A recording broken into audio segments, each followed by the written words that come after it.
frigid waters of the Arctic, a team aboard the U.S. Coast Guard cutter Healy studies the sea ice for signs of climate change. Scientists also monitor the Arctic ice cap from space, and they're worried by what they see. The change over the Arctic sea ice is stunning. We never ever seen such a large change before.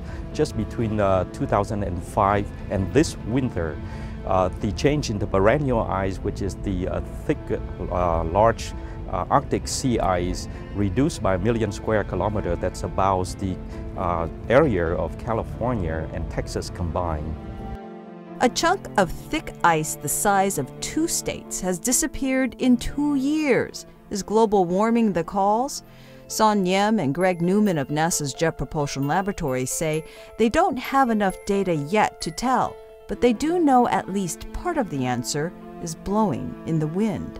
We believe it's due to an unusual wind pattern which caused the ice to be pushed out of the Arctic past Greenland, and then it melted.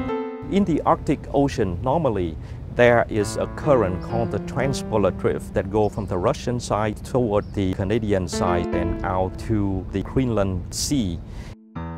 This wind pattern pushed the ice on both sides of this current and loaded into this current. It pushed it or accelerated out like a runaway train.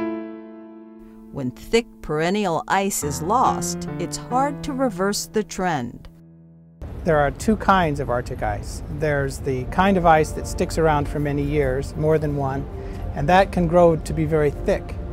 And then there's a kind of ice that grows and melts every year.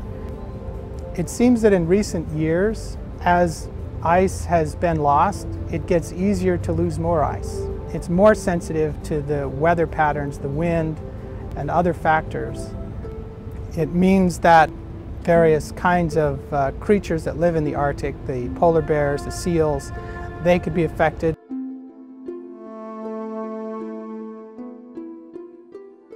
The reduction of Arctic sea ice has been occurring over the past 8 years. It is likely that it may continue, but there's no guarantee for that.